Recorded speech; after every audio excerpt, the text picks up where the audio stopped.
But important question, junior NTR గారి looks ఎలా ఉన్నాయి, ఆయన బాగున్నారా లేదా అనే క్వశ్చన్ కి ఆన్సర్ ఏంటంటే, గైస్ నిన్న at the stroke of midnight hour when the world sleeps around 11:30, actually 11:52 కి డ్రాగన్ సినిమా టీజర్ రిలీజ్ చేస్తారని చెప్పారు, కానీ 11:30కే రిలీజ్ చేస్తారు. అండ్ నేను చూస్తాను కూడా. యాక్చువల్లీ ఇది టీజర్ కాదు భయ్య, glimpse. So it's like an explanatory video. Cinema దేని మీద తీశారు, సినిమాలో ఎవరెవరు ఉన్నారు, దానికి సంబంధించిన ఒక వీడియో అని చెప్తాను ఇది. So they called it dragon glimpse. Approximately 4 minutes ఉంది. ఒక వాయిస్ ఓవర్ తో స్టార్ట్ అయింది భయ్య. ఆ వాయిస్ ఓవర్ నాకు తెలిసి అమృతం సీరియల్ క్రియేటర్ ఉన్నారు కదా, గున్నం గంగరాజు గారు, ఆయన వాయిస్ ఓవర్ లాగా అనిపించింది నాకు. గూగుల్ చేసి చూస్తాను, అక్కడ ఏమైనా ఇన్ఫర్మేషన్ దొరుకుతుందేమో.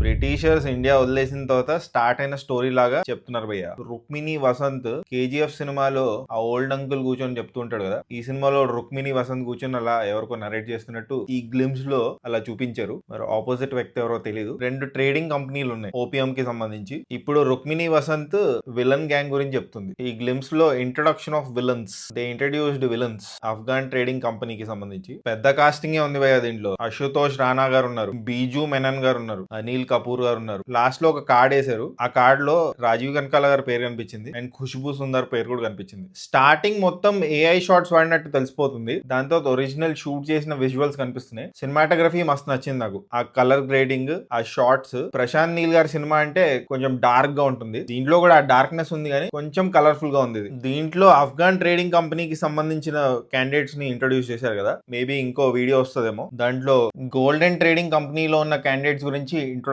ఇస్తారు అనుకుంటా. బేసికలీ ఓపియం నుంచి వచ్చే హెరాయిన్ ఏదైతే మాదక ద్రవ్యం ఉందో దాని గురించి 2 కంపెనీస్ మధ్యలో వార్ గురించి, మొనోపలీ గురించి ఉండబోతుందని అరటిపండు ఒలిచినట్టు ఒలిచి మన ముందు ప్రెజెంట్ చేశారు భయ్య నీల్ గారు. నీలంగులం. ఈ గ్లిమ్స్ లో రవి బస్రూర్ బ్యాక్గ్రౌండ్ స్కోర్ కూడా బాగుంది.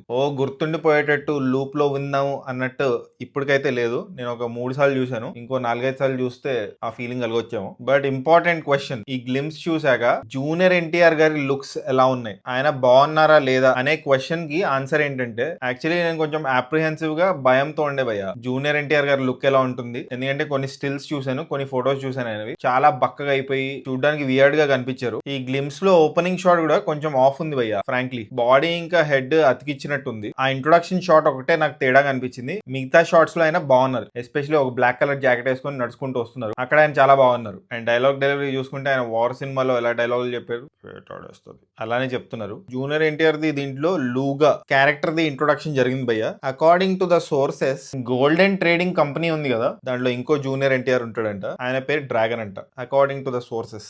లూగా అంటే ఏంటి అని నేను గూగుల్ చేశాను భయ్య. ఏదో పిస్టల్ అంట, అది చూడడానికి వెరైటీగా ఉంది. మరి ఆ పిస్టల్ పేరే ఈ క్యారెక్టర్ కి పెట్టారా? ఈ లూగా జూనియర్ ఎన్టీఆర్ గారి క్యారెక్టర్ సీరియస్ క్యారెక్టర్ లాగా కనిపిస్తుంది. Obviously is the villain. మరి డ్రాగన్ ఫ్లాంబాయంట్ గా ఉంటాడా, ఎలా ఉంటాడో చూడాలి. ఓవరాల్ ఒక interesting glimpse, waiting for the introduction of heroes. ఆ బ్యాచ్ లో రాజీవ్ కనకాల గారు, ఖుష్బూ గారు ఉంటారు అనుకుంటా. బట్ మరోసారి ప్రశాంత్ నీల్ గారు ఒక డిఫరెంట్ వరల్డ్ క్రియేట్ చేశారు. I'm eagerly waiting to enter that world. కానీ ఇంకో సంవత్సరం వెయిట్ చేయాలి. జూన్ 2027 లో రిలీజ్ అవుతుందంట సినిమా. మీకు ఎలా అనిపించింది డ్రాగన్ సినిమా గ్లిమ్స్? ఏం నచ్చింది, ఏం నచ్చలేదు, ఎన్టీఆర్ గారు లుక్ ఎలా ఉంది, కామెంట్ చేయండి. అండ్ జస్ట్ ఇన్ కేస్ ఇంకా సబ్స్క్రైబ్ చేసుకోకపోతే సబ్స్క్రైబ్ చేసుకోవచ్చు కదా.